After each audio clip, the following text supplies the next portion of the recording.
programa de hoje, Josiane Pires e Bruna Chábarum falam sobre o Setembro Amarelo e a prevenção ao suicídio. Neymar Gil fala sobre pensamentos negativos, Alzheimer, depressão e insônia.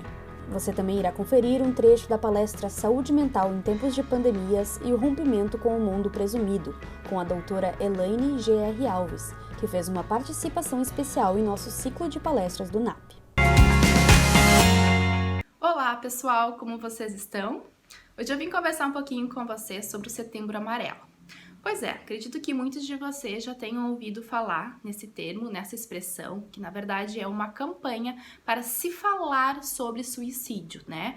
Falamos em campanha de prevenção, mas mais do que isso, nós precisamos falar sobre o suicídio.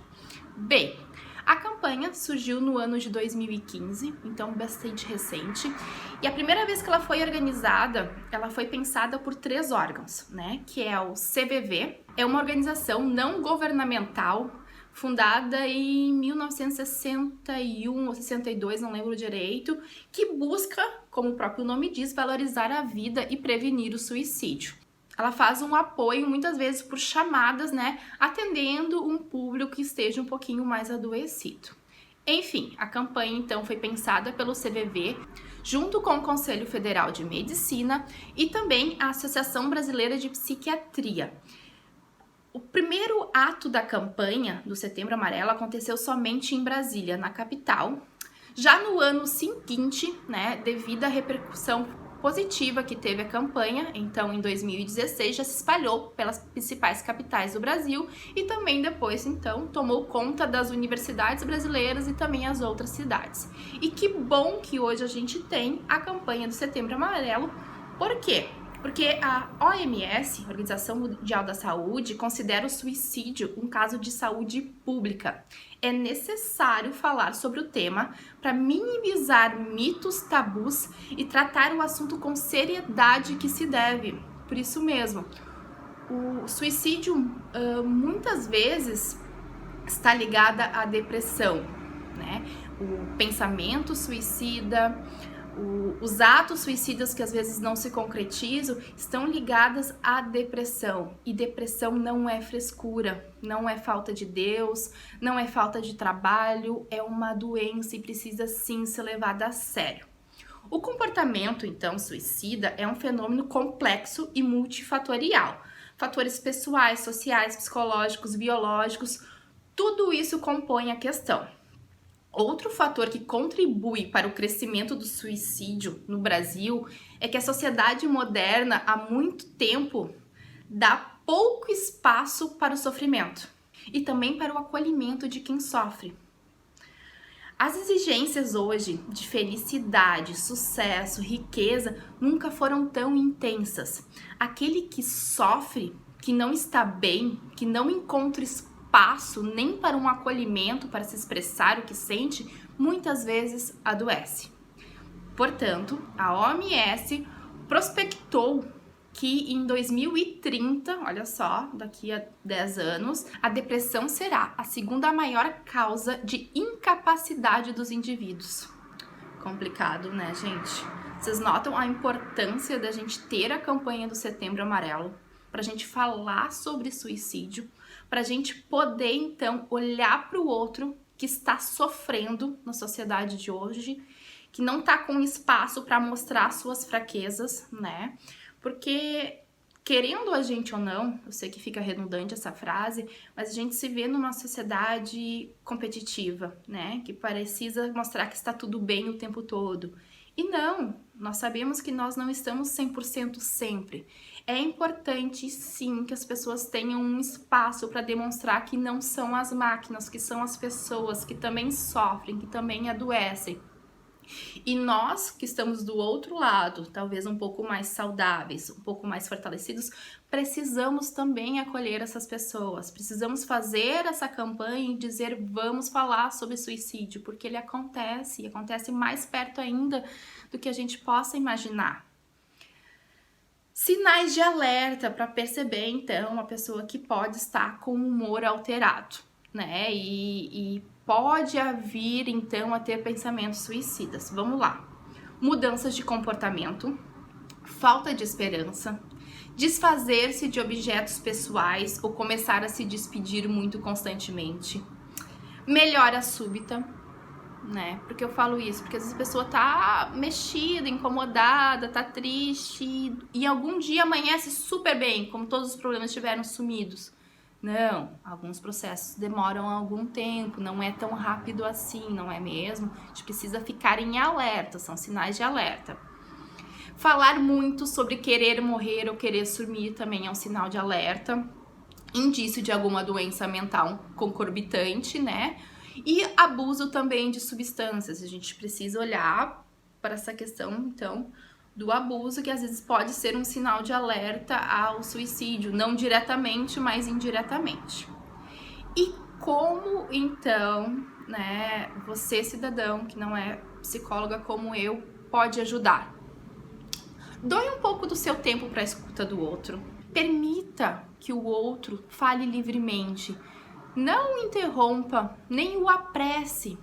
Não faça comparações. Acolha aquele que sofre, né? Não ofereça soluções prontas. Isso tudo que eu tô falando é o quê?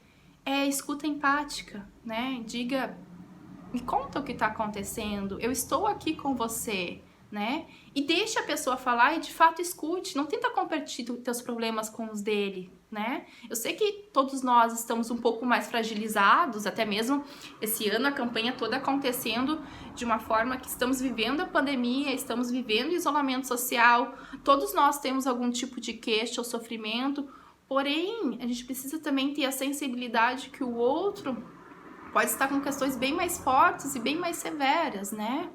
E por fim, ofereça-se, né, quanto pessoa para ajudar este outro a procurar uma ajuda profissional, né? A dizer, bom te ouvir, eu vi que realmente você tá tão triste, não quer que eu vá com você procurar uma ajuda, né? Eu conheço um psicólogo, eu conheço uma psicóloga, né? Eu conheço alguém que trabalha no serviço terapêutico. Eu te ajudo a fazer o telefonema, eu te consigo o WhatsApp, eu vou contigo, te espero na recepção, né? É o estar junto, é o estar perto, é o mostrar que se importa. Por favor, se vocês entrarem em contato com a campanha por publicações, né? E também de alguma outra forma, né? Invistam nisso, compartilhe, vamos sim conversar sobre adoecimento mental, vamos conversar sobre suicídio, vamos acabar com todos os mitos e tabus que tem por trás da saúde mental. O nosso corpo, como algo que eu friso bastante aqui conversando com vocês, ele é um todo, nós não somos fragmentados e a gente precisa também cuidar da nossa mente, certo? Um beijo grande para todos vocês. E aí, tudo bem com vocês? Para o NAP TV de hoje, eu trouxe 3 quadros patológicos de extrema relevância, né? A insônia, o Alzheimer e a depressão. Tá? E o que linka, por incrível que pareça, esses 3 quadros patológicos gravíssimos que têm acometido muito a população aí em geral, é exatamente pensamentos negativos. Tá? Então, o funcionamento de um pensamento negativo, né, ele acelera os processos mentais, obviamente, e faz com que na hora que a gente mais precisa desacelerar, que é o processo de sono, a gente não consiga. E aí por isso que tem sido cada vez mais comum a gente ouvir os relatos aí das pessoas, de pacientes, de que não tem conseguido dormir bem, né? Que tem tido ou sono picado ou realmente não tem conseguido adormecer, né? Então esse é o primeiro grande link aí para a insônia, né? Que tem trazido esse distúrbio de sono em função desse processo de aceleração e principalmente causado por pensamentos ruins, tá? Obviamente que é justificado em função de tudo que a gente está vivendo, né? É difícil a gente não ter pensamentos negativos ou pensamentos ruins vivendo isso que a gente está vivendo, né? Essa incerteza econômica, essas incertezas e esses anseios sociais, né? Os sonhos que estão deixando de ser realizados por essa condição que a gente está vivendo de combate, então, a essa doença. Né? E tudo o risco de contaminação nos coloca num eterno ciclo de medo, né? De pensamento, será que eu já peguei, será que eu não peguei, né? E se eu pegar, que consequências tem? A cada dia surgem novos estudos falando sobre as consequências, novos adoecimentos, né? Com sequelas de quem se contaminou com isso, inclusive agora os últimos estudos também falando sobre sequelas mentais, né? Então isso nos deixa muito preocupados, né? Nos deixa mais suscetível a esse looping de pensamentos negativos. E que assim como interfere então para a insônia, uma determinada frequência desses pensamentos negativos, que varia de organismo para organismo, de pessoa para pessoa, obviamente, nos coloca num processo de entristecimento profundo e que é o fator preponderante aí para a gente desenvolver, então, quadros de depressão, né? Que é a terceira grande causa de morte hoje na população mundial e que a gente já considera como a doença do século, né? Então, a gente precisa ter esse cuidado também de conseguir romper esse looping de pensamentos ruins. E, para minha surpresa, né, agora no dia 7 de junho teve a publicação numa revista científica, na Alzheimer e Demência, que é um estudo britânico que fala exatamente sobre Alzheimer, né, e fala o quanto que um determinado grupo que tinha essa característica de comportamento de pensamentos negativos desenvolveu duas proteínas, né, no cérebro, que era a proteína amiloide e a proteína tau, e que essas duas proteínas, né, no cérebro, numa determinada quantidade, era preponderante então para o surgimento da doença de Alzheimer. Então, de novo, os pensamentos negativos desenvolvendo agora de uma forma orgânica, né, mas desenvolvendo na gente três grandes quadros aí patológicos, né, uns psíquicos, outros orgânicos, mas desenvolvendo na gente três grandes acometimentos, né. A gente sabe que é difícil romper esse ciclo, obviamente, que muitas vezes sozinho talvez seja complicado, então é para isso que eu trago para vocês hoje essa pequena conversa sobre essas três grandes patologias, para que a gente possa pensar que se tu está se sentindo numa dessas situações, está difícil dormir, né, e tu acredita que não seja só alimentação, que não seja só essa adaptação de rotinas, que ok, a gente já está aí há 5 meses vivendo tudo isso, mas ainda não consegui me adaptar, né, ainda não consegui entender qual é o meu funcionamento dentro de toda essa realidade, então procura ajuda, né? A gente fica à disposição para isso, ajuda profissional médica, ajuda profissional psicológica, é fundamental para a gente poder trabalhar um processo preventivo dessas três principais patologias, né? A gente sabe que desenvolve outras questões, né? Distúrbios de ansiedade, têm sido cada vez mais recorrentes, então para que dê tempo hábil e para que com uma qualidade melhor a gente possa tratar da nossa saúde mental, procure ajuda profissional, certo? A gente fica à disposição para isso. E dúvidas, né, curiosidades, alguma sugestão de temas para que a gente possa conversar, ou até mesmo em relação a esse assunto que foi comentado hoje aqui, por favor, né, encaminha para nós aí através dos canais de comunicação do NAP TV e do próprio NAP, para que a gente possa então continuar trocando ideias, certo? Um super abraço e até a próxima.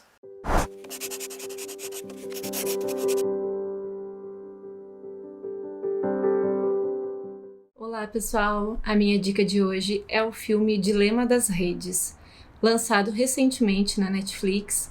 O filme traz um pouco de informação, né, sobre o funcionamento das redes sociais.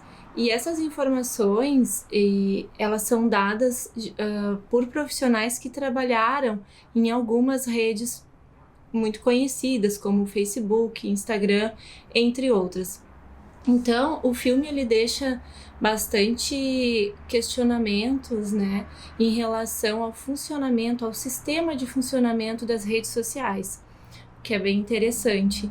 Também, entre nos diversos assuntos tratados, a dependência das redes sociais, a manipulação, ansiedade, entre outros temas são tratados também nesse filme. Então fica a minha dica aí e até a próxima.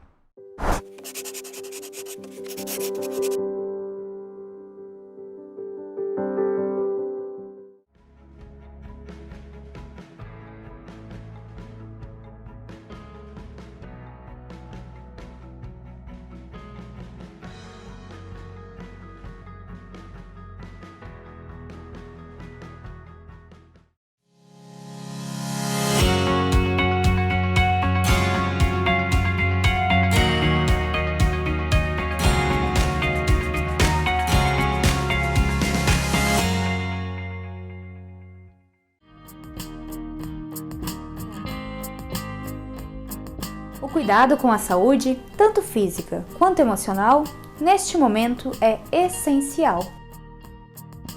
Por isso, em tempos de prevenção, permita também a renovação. No NAP, trabalhamos com uma grande equipe de profissionais da psicologia, que hoje atendem tanto na modalidade presencial, com medidas de segurança, quanto online. Entre em contato conosco para saber mais sobre os nossos serviços e atendimentos. Estamos esperando por você!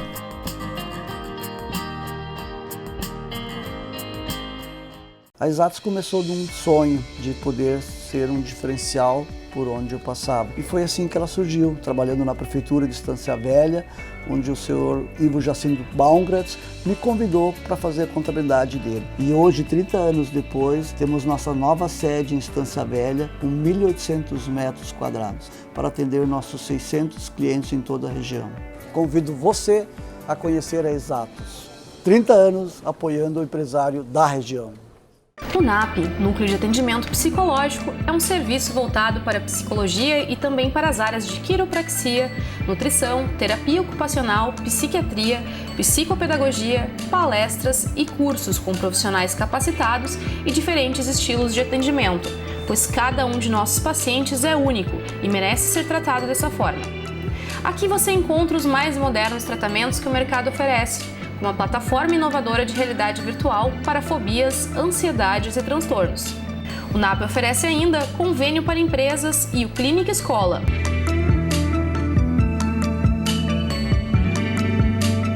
Agende uma visita, conheça os nossos serviços e encontre o apoio que você precisa.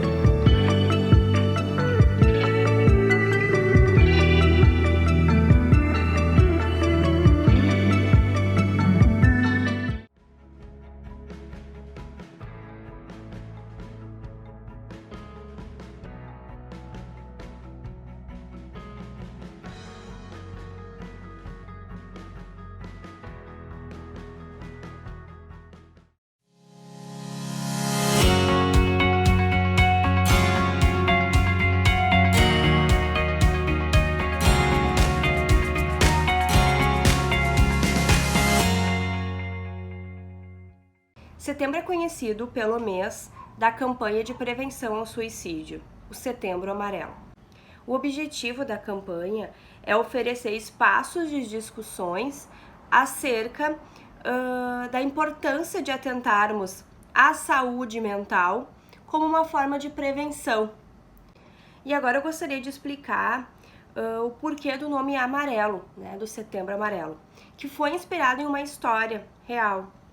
Em 94, um jovem de 17 anos chamado Mike, ele tirou sua própria vida dirigindo o seu carro amarelo, um Mustang, que ele mesmo havia restaurado e pintado. Então, no dia do funeral, os amigos e familiares entregavam para as pessoas ali uma fitinha amarela com alguma mensagem de apoio, né, com o objetivo de poder ajudar outras pessoas que talvez também estivessem passando e enfrentando depressão silenciosa, né? Então, essa mensagem foi se espalhando pelo mundo, por isso, Setembro Amarelo. Agora, alguns dados.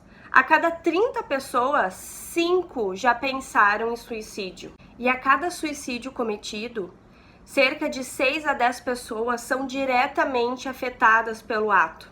Agora eu queria trazer alguns mitos, né? Aquelas frases que algumas pessoas se utilizam para banalizar a questão do suicídio, né? Quando alguma pessoa diz assim, mas quem quer se matar não avisa. Ou então, quem ameaça se matar tá apenas querendo chamar atenção. Isso aí que a pessoa tá falando é bobagem, é falta de Deus, é preguiça, é drama, enfim, várias coisas que as pessoas acabam falando e acabam banalizando esse sofrimento. Então, cuidado com as frases que você utiliza, né? Depressão é coisa séria. Não banalize o sofrimento da outra pessoa, que por vezes está travando uma briga interna aí muito forte. Então, é importante ficar alerta a algumas frases que a pessoa pode estar pedindo socorro, né? Por exemplo, assim, eu preferi estar morto. Eu não posso fazer nada. Eu não aguento mais. Eu sou um perdedor, um peso para todo mundo. As pessoas vão ser mais felizes se eu não estiver aqui. Eu só queria dormir, eu só queria sumir. Essas frasezinhas aí que a pessoa vai colocando, muitas vezes ela já é um pedido de socorro, uma forma de dizer, olhe para mim. Então, se você estiver passando por uma depressão, algum tipo de sofrimento psíquico, tristeza profunda, busque ajuda. Converse com algum amigo, algum familiar, mas por vezes isso não é o suficiente. Então, busque ajuda psicológica. Não tem problema nenhum em fazer isso.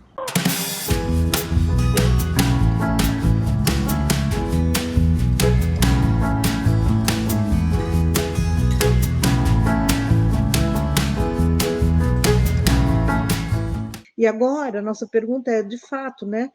Quando é que nós vamos de novo encontrar pessoas que amamos? Quando é que nós vamos poder comemorar nossos aniversários? Quando é que a gente vai poder ir no cinema? Quando é que a gente vai poder ir ao teatro? Né? Então, nós estamos numa falta de perspectiva nesse momento, né? Claro que estamos esperando a vacina, existe uma possibilidade de essa vacina estar aqui no início do ano, mas mesmo assim existe uma falta de perspectiva nesse sentido de futuro, né? De poder organizar. Então, houve também uma perda de futuro, olha isso. Não é só uma perda de todos os nossos sentidos e dos momentos, mas uma perda de futuro. Então, e a perda da segurança no sentido da ameaça que nós vivemos. Então, o que é a pandemia? Primeiro, acho legal poder entender que nós estamos vivendo um desastre. Né? A pandemia ela é um desastre biológico, um desastre diferente, porque os desastres, eles vêm, eles surgem, e eles vêm e vão embora. Então, pensando num tsunami, eu gosto de pensar na pandemia como um tsunami, como uma onda, né? Então, um tsunami, a onda vem, ela passa, destrói tudo e vai embora. A pandemia, não. É como se fosse uma onda que está passando, e nós estamos embaixo dela. E ela não para de passar. Né? E nós não temos a menor ideia de quando é que nós vamos emergir, de quando é que nós vamos poder olhar para cima, né? Entender e ver que aquilo acabou e que agora nós vamos começar a nos reorganizar, porque esse é o desastre. A onda vem e vai, destrói tudo, e aí nós podemos começar a respirar, porque acabou, né? Podemos olhar para a destruição, ter certeza daquilo que nós perdemos, o que é terrível, mas podemos começar a nos reorganizar. Agora não, nós estamos embaixo da onda e não temos a menor noção do que é que nós temos que organizar, como é que a gente vai seguir em frente, né? Além disso, e essas pessoas vão ficar em casa sozinha, porque é um luto que não é compartilhado, quando em desastres a gente tem um luto diferenciado, que é, embora seja um luto de difícil elaboração, a gente tem a possibilidade do luto coletivo, porque em desastre as pessoas enlutadas que estão esperando por notícias ou que estão aguardando as pessoas que estão adoecidas, né, que estão doentes, ou mesmo em velórios, né, no serviço funerário, no IMLs, essas pessoas costumam ficar juntas. E quando elas ficam juntas, elas podem compartilhar entre elas podem dividir as dores, e elas se consolam, elas sentem as mesmas dores, elas se consolam, isso nós chamamos de luto coletivo, luto compartilhado, isso ajuda na elaboração do próprio luto, dos sentimentos, né? E isso tem um fortalecimento da dor, e agora isso não está acontecendo. Com relação às perdas, né, elas vão para além disso. Então, além da perda do nosso cotidiano, que ele é importante, as perdas foram ainda outras. Então, algumas pessoas perderam o emprego. Dependendo do tipo de... algumas não perderam emprego, mas tiveram redução salarial. Então, dependendo da condição de cada uma, seja na perda do emprego, seja na redução salarial, elas tiveram que perder as casas também, né? O tipo de moradia, o estilo de vida. Então, ou elas tiveram que mudar para uma casa menor, para um outro tipo de bairro, ou algumas até, dependendo de como elas, tiveram que sair das suas casas, e isso nós tivemos notícias, de sair de suas casas e ou morar com pessoas da família, porque elas não tinham mais como morar, ou mesmo foram morar na rua, né, foram morar de outras maneiras ou até morar na rua. Então, as perdas foram muito maiores, né? Algumas pessoas de famílias muito grandes que tiveram que se distribuir nas casas das pessoas, então as pessoas se separaram. Jovens e crianças no início da vida que estão na escola, começando a escola, que vão começar um desenvolvimento social, que a escola tem essa função de sociabilização, né, de ajudar nesse desenvolvimento, de ajudar nessa parte de divisão social, né, de contexto, de como lidar com as ansiedades, né, de como lidar com as frustrações. Essas crianças tiveram que voltar para suas casas, estão sozinhas ou com seus irmãos, enfim, né, quando tem irmãos, então elas voltaram para casa, não começaram essa parte do desenvolvimento social. Os adolescentes que estão no momento de saída da casa, né, estão no momento de separação da família, o momento em que eles não querem estar com as famílias, porque eles estão no momento de identidade, né, de desenvolvimento da identidade, de busca da própria identidade, onde essa separação da família é muito importante, né, onde tem um desligamento mesmo, eles buscam esse desligamento para ficar com um grupo, para buscar uma identidade de grupo, na pergunta de quem sou eu, além dessa família. Nesse momento, eles tiveram que sair dos seus grupos e voltar para dentro de casa, ficar junto dessa família com a qual ele não, nesse momento ele não quer ficar, porque ele está buscando não se identificar mais com essa família, ele está realmente buscando uma outra identidade. Então, tudo isso foi perdido, né? Ele está buscando liberdade, ele está buscando a saída com os amigos, então isso também foi perdido. Os jovens que estão no momento e ao mesmo tempo eles também estão no momento de encontro, de busca de maturidade, de busca de desenvolvimento de sexualidade, então também essas outras coisas também foram perdidas, né, de como estão os seus encontros. Então, tem muitas perdas, as perdas sociais mesmo, dos encontros com os amigos, a saída da escola, então, ou das empresas, então é um lugar onde você tem a sua identidade social. Onde é que a gente coloca a nossa identidade social? Então, em casa, você continua sendo gerente, diretora, professora, enfim, qual é a sua identidade profissional? Você continua sendo em casa, mas pensa bem, é da cintura para cima, ou melhor, mais do que dessa parte para cima, né? Porque da cintura para baixo está todo mundo de chinelo, né? De pijama, de agasalho, e existe então uma fusão com a nossa identidade da casa, com a nossa identidade pessoal e a nossa identidade profissional. Existe uma mistura, né? Agora mesmo, antes de começar, minha filha estava passando por aqui, meu marido, um para lá, outro para cá, e eu falei, Aline, eu estou com um problema aqui, a gente precisa resolver. Se eu estou no meu ambiente de trabalho, eu não preciso resolver essas coisas, eu não preciso organizar essas coisas, né? Então, a gente perde também essa privacidade, né? Esse momento de privacidade profissional. Então, muitas coisas, elas foram perdidas. Entre outras que a gente vai poder colocar, eu vou colocar aqui os slides para a gente pensar devagarzinho em cada uma dessas coisas. Mas eu já queria provocar você, né? Eu queria que cada um de vocês pensasse, né? Quais foram as perdas mais significativas que vocês sentiram?